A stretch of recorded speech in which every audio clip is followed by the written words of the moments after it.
Science कहता है cancer जब होता है तो पहले एक कहीं ना कहीं गांठ का रूप लेता है, और वह जो गांठ बनती है जिसे हम ट्यूमर का रूप कहते हैं, वह भी तब बनती है जब किसी बॉडी के पार्ट में हमारी वह ऑक्सीजन नहीं पहुंचती और वहां के वह सेल्स मरने लग जाते हैं, तो वो एक गांठ का रूप ले लेते हैं। सुन रहे हो? क्या करना पड़ेगा आपको?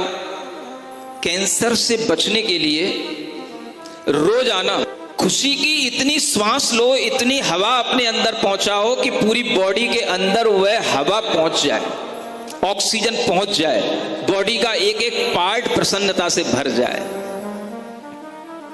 कैसे भरेगा? इसी का नाम योग है, इसी का नाम ध्यान है। और जब यह योग भगवान पार्श्वनाथ के उदाहरणों से जुड़ जाता है, भगवान महावीर की साधना से जुड़ जाता है, तो इसी का नाम बन जाता है अरहम ध्यान योग।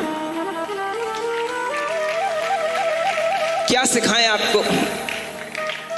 पहले से ही अगर हम ये सब चीजें सीख सकें तो बाद में कभी ऐसी परिस्थिति बने और हम कहें थोड़ा सा ओम अरहम नमः का दीर्घ नाद करो, प्रसन्नता आएगी।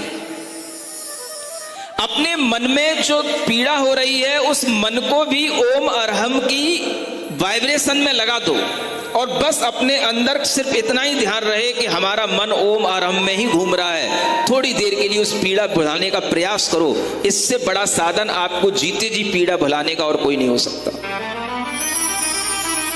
अगर हम उस समय पर आपसे कहें कि थोड़ा सा आप श्वास गहरी लो, प्रसन्नता के साथ श्वास लो, आपके मन की प्रसन्नता बने और आप प्रसन्नता से श्वास ले पाएं और उस पार्ट तक पहुंचे जहां पर वह कैंसर हो रहा है, तो वहां पर जो वह कैंसर की ग्रोथ हो रही है वह ग्रोथ रेट भी डाउन हो जाएगी अगर आप वहां तक अपनी ऑक्सीजन पहुंचा पाओ। तो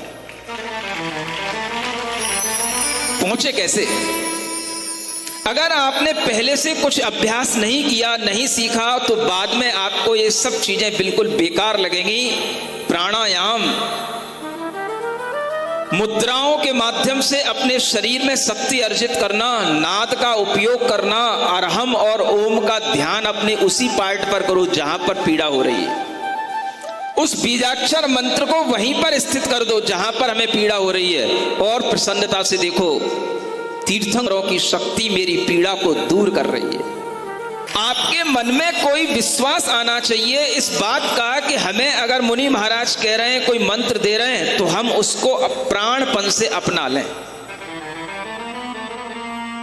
कोई आप लंबा लंबा पाठ नहीं पढ़ पाते, कोई बात नहीं, लेकिन आप ओम अरहम की शक्ति से भी बहुत कुछ अपने आप को क्योर कर सकते हैं। ऐसे अनेक पेशेंट हमारे सामने हर दिन आते हैं। मैं उन सब के लिए यही दवा बता रहा हूं। आप अपने शरीर में अच्छे ढंग से श्वास भर करके प्रसन्नता के साथ, अब प्रसन्नता कहां से मिले? तो मन को प्रसन्न करें, मैं प्रसन्न हूं, ऐसी भावना करते हुए, खुश होते हुए श्वास लें और उस श्वास को उस स्थान पर जाकर के रोक दें जहां पर वह दर्द आपको हो रहा है, जहां पर आपको पीड़ा हो रही है, और ओम अरहम का स्मरण उस समय पर करते रहें। स्मरण का मतलब है उन अक्षरों का ही केवल आप स्मरण करें, ओम की आकृति, अरहम की आकृति।